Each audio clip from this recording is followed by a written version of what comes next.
Greetings, this is Griff Ruby, the Nostalgic Catholic, with another one of my Asimov short story reviews. This one, however, isn't very short. It's a full-blown novelette, probably the longest of his standalone short stories. It does, however, get the cover. As you can see, it actually says the title, Sucker Bait by Isaac Asimov. And this cover, here's a certain main character here. His name is Mark Annuncio, or CO, depending upon, we'll get to that shortly. And an interesting motif, all these little colored dots neatly lined up, some present, some not, some light and dark, different colors. Supposed to imply something kind of like computer-esque. A very similar motif was used in the opening credits of the first real James Bond movie, Dr. No. So you saw all these different little round lights lined up like this, going on and off and changing color and so on. Or sometimes just appearing and disappearing altogether. So it's so large that it's actually contained in 2 issues just to get the whole story in. Now, there's some novels that are serialized, typically in 3. The Stars Like Dust, which actually appears as Tyran in Galaxy. The Currents of Space, that appears in Astounding Science Fiction. The Caves of Steel, that again appears in Galaxy. And The Naked Sun, that appears in Astounding. Also the Gods Themselves, that appear in If and Galaxy together. One then the other, then back again. So, but those were full-fledged novels serialized. And in the Foundation series, we had a couple segments. Not that they have the other one, The Mule, and then later on, what became Search by the Mule, or Search by the Foundation, I should say, or And Now You Don't. Each of those was contained in 2 and then even 3 installments. But as far as other stories that are not novels nor parts of the Foundation, this seems to be at least the only one I know of a standalone short story that's so big it had to be broken into 2 parts, and it is a pretty large story. So, is there much difference between what appears on the pages of Astounding Science Fiction as distinct from what appears when it got put in a book as the last and newest story to be included in The Martian Way and Other Stories, 4 Tales of Space? Yes, that actually this story here completes the 4 short stories that are included. We've already covered The Martian Way, Youth, The Deep, and now the last one. Obviously, this cover picture on the book goes to the title story, The Martian Way, and not to the story we're reviewing today, which is Sucker Bait. So, that's what they would have been. Okay. So, having said that much, let's take a look at it. There's a little bit of artwork that I'm going to talk about.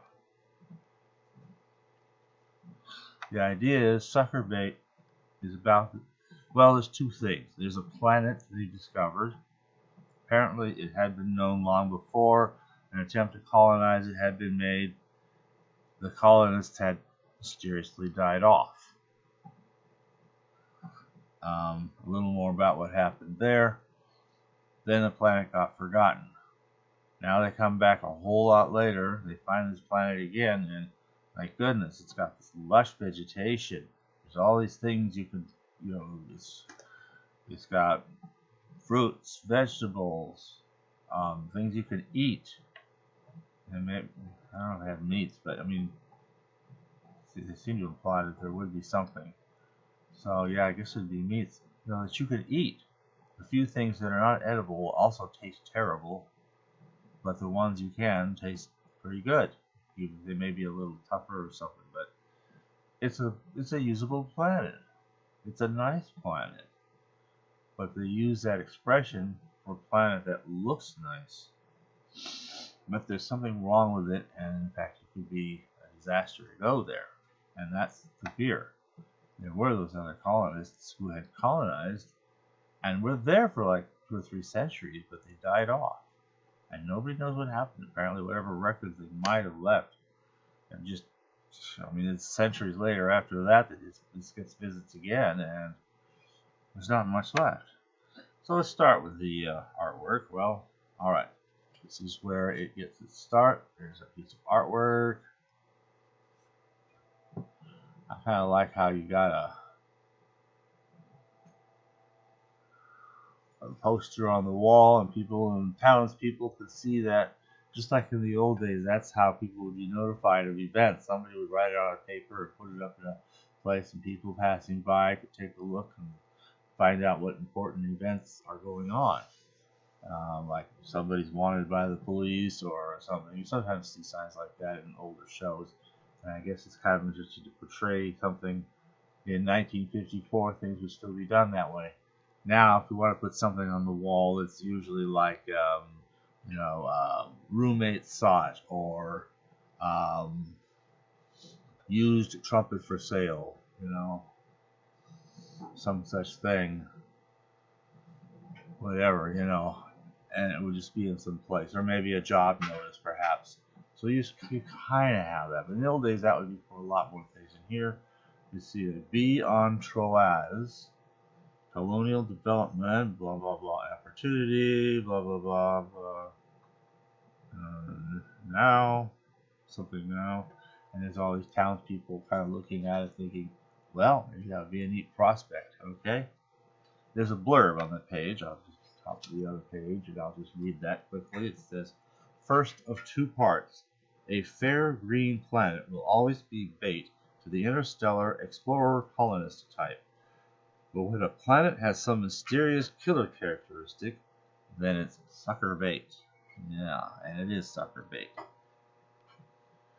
So our first drawing we see after that is very this chubby, thick guy, and then a drawing above, that's another picture of Mark Annuncio, and the guy there is the captain of the ship that is taking, along with his crew, taking a group of scientists to the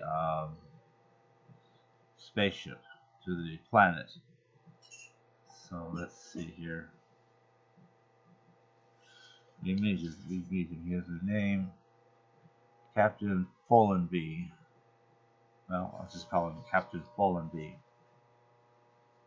But meanwhile, you see this guy kind of drawn there, and you see all these numbers. Mark Annuncio is an unusual sort of person that apparently at this time when this goes on, specifically certain people, certain tendency are groomed in this direction, and he was. And what they do is they just learn facts. It's this idea of like a photographic memory. I don't know fully whether that really exists, or it's just that people use, any number of really clever memory tricks to at least seem like they use it. I mean, you open up a page of the phone book, they glance at it, and you say, now, look at the picture of the page in your mind, go 20 names down the first column, what is that name? And they'll tell you, and you look on that page, that's what it is. You go, oh my goodness. I mean, it's like the brain just took a picture and that was enough. Some people seem to have this ability. I don't know. It could be something we're studying. But apparently, this was like a known thing.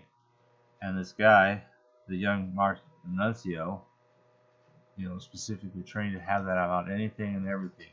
He knows a zillion facts, most of which are totally unrelated. The idea being is, it's like having a specialist in all fields.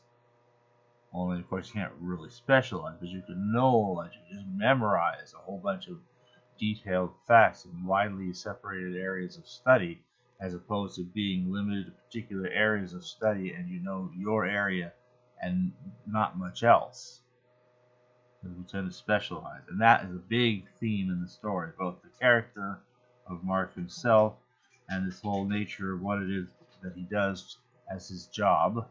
And then, of course, the other main story, which has to do with the planet itself and its mystery. Why would it be sucker bait?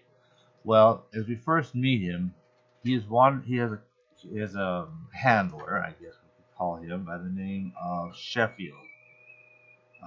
Oswald or Sheffield, they always call him everywhere. Somewhere it says his first name, but I think it's Oswald or something. But Sheffield's his handler. The idea being is that such a person can always be kind of like an autistic person that needs somebody else to kind of look after them, keep them out of trouble, because trying to get them to associate with normal people could A, create difficulties, and B, maybe even interfere with the delicate balance of all the things they try to study and know about and relate together that might mean something. Well, we meet him wanting to see the captain's log for some particular unknown reason. Well, they said what it is, but it has nothing to do really with the story. And after some difficulty, I guess he did. This is him having gotten to see the log, and he's not impressed. Like he's supposed to throw it on the ground. There's nothing in here that was wanting to know. Okay. This sort of picture is in our story. I'm not sure what relevance. It is a rocket. It does involve a rocket flying through space. So, although by the time you get to this picture, they've already landed. Okay, and that's it for part 1. So let's see. Do we have time to come? Let's just see hastily. Time to come is page 57.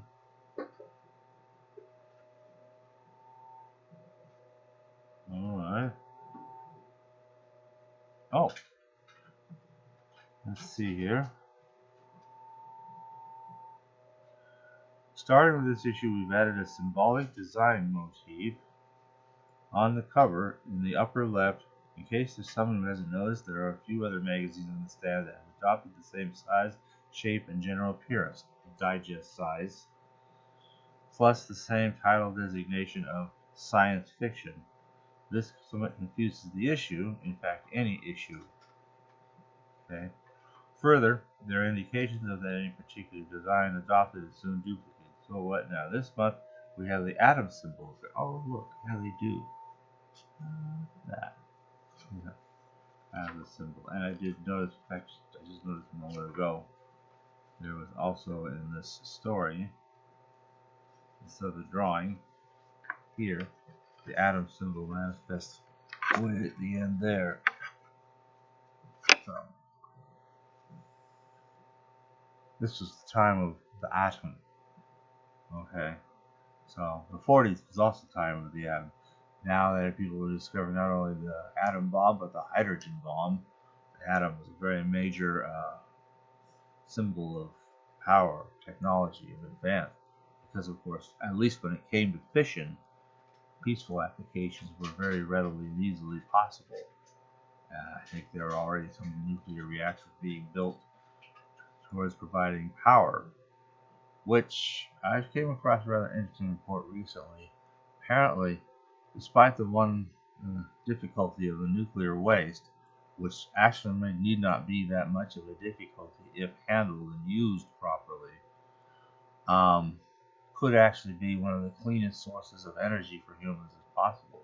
Literally the smallest death per capita, despite Chernobyl, despite 3 Mile Island, despite the one in Japan, and probably not despite the risk of what's going on in Ukraine, and the reactor there that's at risk. And if something were to happen, we don't know yet, is actually still per capita for how much power is provided the safest source, the cleanest source, and the only difficulty is the nuclear waste. Well, you've got to handle all this stuff pretty carefully, very carefully, because you're dealing with huge amounts of power. But because they are so scrupulously careful, it is in fact safe, the safest, safer than wind and solar, interestingly enough. The big shibboleths of those who say, oh, we want renewable powers, wind and solar. They may not be as renewable as people think. So, but at any rate, so nuclear is once again starting to look like this could be a good thing. Of course, it'll be even better if ever someday maybe they should get thermonuclear fusion as a practical source of power.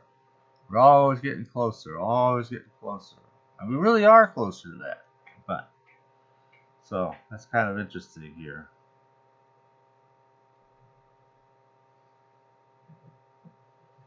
So, well, they don't talk, okay, they don't talk about the stories, they're just talking about this little detail. They're going to put other details or other covers.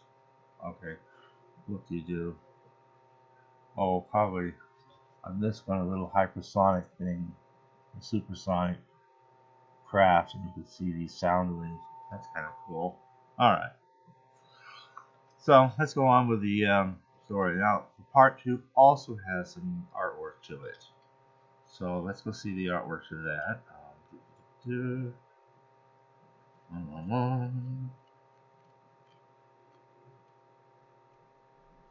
Okay.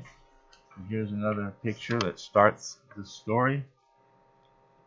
There's the people on this planet. You see a giant bone, looks like maybe a pelvic bone or hip bone or something of a person because of one of the old colonists and so forth. Sucker Bait, Isaac Asimov, we got a blurb. We also have a synopsis of part 1. So let me read these. Okay. Conclusion. The mystery of the lethal world was just the sort of thing that the mnemonic court, which is what Mark Annuncio, was intended to handle. But the personality problem was one of the mnemonic trainees did spectacularly not handle well. Yeah, he had some trouble getting along with some of the folks there. Alright, there's a synopsis of the first part. Junior, the name of this planet, okay, is the name given to a planet with 2 suns situated in the Hercules star cluster. I was just noticing the immediate previous to the story featured a computer named Junior that imitated somebody's voice, and now we have a planet named Junior.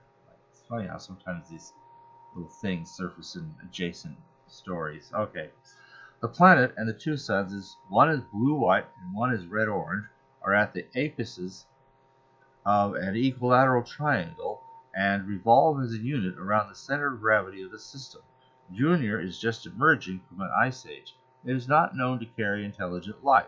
Its plant and animal life as a whole are not dangerous and are, in fact, very edible and nutritious in many cases.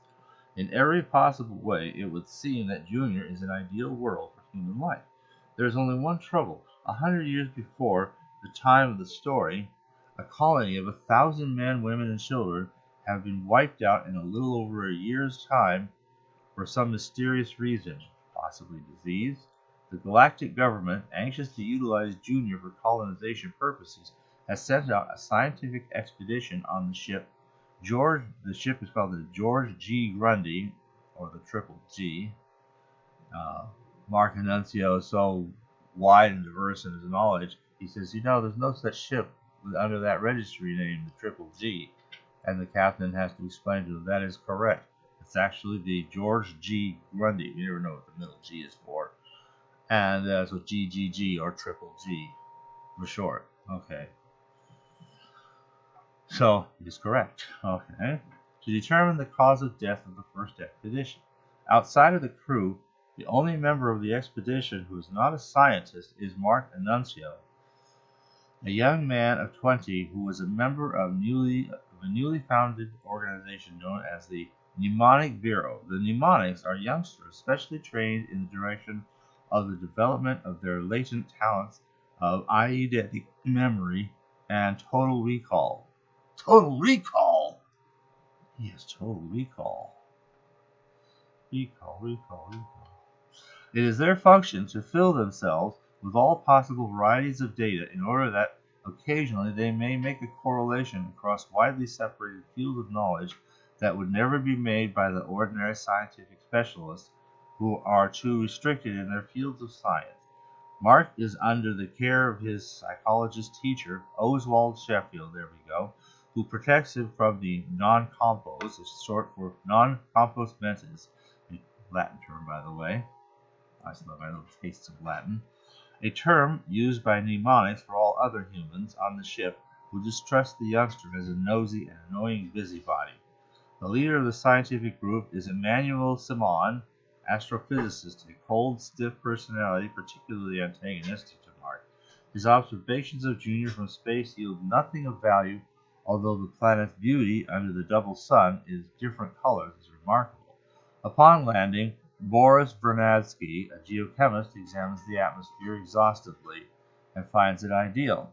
Miguel Rodriguez, microbiologist, and Gruch Novi, physician, seek for pathogenic agents in the air and soil, but find none.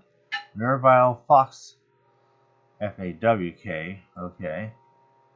So it's like Guy Fawkes' day, okay, that Fox. Botanist takes a small vessel to the site of the ill-fated first expedition, but finds nothing to indicate the nature of their fate. Meanwhile, Captain Fallenby, skipper of the vessel, is growing worried. His men, that is to say the crew, those who fly the rocket, that's what their job is growing worried. His men have not been told of the nature of the expedition because planets on which human colonies have died, i.e. sucker bait planets, are regarded with a deep and superstitious fear, particularly by spaceship crewmen. The long wait on Junior without the crew being allowed to leave the ship, despite the fact that the planet seems so pleasant and livable, is disturbing the crew and giving rise to unrest. Simon agrees to consider granting service leave and calls a full-scale meeting of the scientific complement for a discussion of the results of the study thus far. Mark Annuncio, the young mnemonic, has throughout the investigation been slinking about the outskirts. He is an unhappy, ill-adjusted, introspective person, homesick and lonely for his own kind, exceedingly distrustful of the ordinary human beings with whom he has come into close contact for the first time, and passionately driven by a fanatic desire to gather data, any kind of data. He now attends the first complete get-together of the scientists and listens excitedly to the discussion. At one point, he questions Rodriguez concerning one of the statements made by the microbiologist. Rodriguez considers the question a reflection on his professional status. In these days of extreme specialization, it is very bad form to doubt a man's word or even to question it on anything related to his specialty, unless you yourself are also a member of that specialty. Rodriguez angrily refuses to answer Mark's question, whereupon Mark loses his temper, screams with rage, and has to be carried bodily from the conference room by his mentor, Sheffield. We'll start here, part 2. Okay. Now we dive into the next part of the story. It's the one thing that's neat when they serialize, you get a synopsis, at least in everything with the last part. So, we have another piece of artwork. This, by the way, is Neville Fox in the wilderness. He's carrying a blaster with him because it seems to him like something's kind of trailing him. Maybe some animal, maybe it's a wild animal, maybe there's some reason that people die there. So he got his blaster ready to go. It's just Mark Annuncio following him. He almost shot him, but he didn't. He thought there was some wild animal or something. So, but that's why he had that. Okay. It's a minor thing at the conclusion, too. Now here we have one more scene. There's Mark Annuncio telling several men, he's got this young skinny guy, kind of short, telling these young men who are members of the crew of the spaceship, and you see the rocket that is the spaceship there in the background. They took them there, and there's not much for the crew to do while they're on the planet, so they just go out and it's like shore leave. They're playing baseball. You can actually see one guy's got a baseball, and another guy somewhere has got a bat. Yeah, there it is. So, as Mark Annuncio is suddenly telling the crew a lot of stuff, that's very important in the story that he does. So that's it for the artwork. Now, any textual differences? Not much. There's a few places where you might have different punctuation, dashes versus parentheses. italicizations of words. Some words might be italicized in the original, not in the final. Very minor. Probably the most noticeable difference I found was that in the original, the pronunciation of his name, the C of CO, is sort of like supposed to be a TS. Annuncio. Annuncio, okay? In the book, it was changed to a CH, Annuncio. Kind of reminds me of the C of in Banachek, like the 70s TV show. You know, Banachek, that's his name. The Polish, detective. Except that there's the one guy who calls him Banasek because it just ends with a CEK instead of a CHEK. So, is it one? Is it the other? That's probably the most discernible difference between the two that I was able to find. So, this idea of multiple specializations and this character, well, there's an odd feature. The idea that somebody who could be of some value to society, if he's raised and trained in a certain way, or maybe certain tendencies already within him encouraged, is a very odd concept. And it's like, who gets to make that kind of decisions about people? I mean, ideally, people should decide their own destiny, to a large degree. And that's, I have to wonder about that kind of stuff. Because on the one hand, you want to say, well, but he does a lot of good for the community, if you will, because people could have colonized that planet and died from like the original colonists, which in fact they all would have done if they stayed there. For reasons that I'll leave that as a spoiler that I will not reveal. Why is this planet a sucker bait? And it is a sucker bait in a very strong and I think very interesting way. But like I said, I'm going to have to zip my lips on that one and leave that as a spoiler I choose not to reveal. You'll have to read the story. That said, however, we've raised this guy.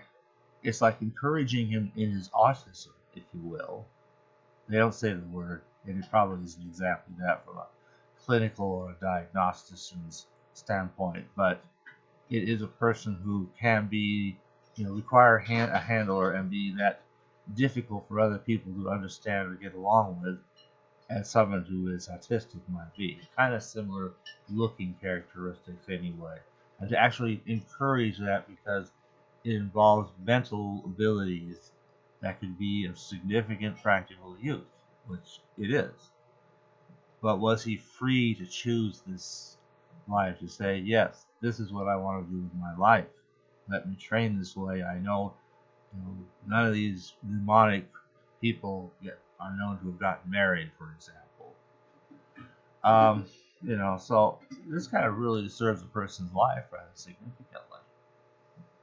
And it seems like that decision is made for them. But anyway, here we've got this person, and even though he's kind of the outsider, has difficulty trusting those around him, I think, because he just can't read them. That's another whole thing. I think when we can't read somebody, we don't trust them. But also, he's nevertheless concerned about stuff. And once he figures out what the problem is, he realizes they all need to get off the planet right now, as soon as possible. They could be dead already, but maybe they won't be if they leave right now. And basically, towards the end of the story, as you see him telling those members of the ship's crew why they need to get off the planet, why this planet is a sucker bait, what happened with the previous colonists, and how important it is to get the heck off the planet, like, now. And they're all listening to him. And basically what happened is they did suddenly decide to leave, but they didn't understand his reasons. And then the reasons are brought out. And it's like I said, that part is in fact quite interesting. For me, I actually found it more interesting than the whole saga of Mark Annuncio. But that's my own taste. That's the science fiction part of this whole thing. Well, this was long. Thanks for listening.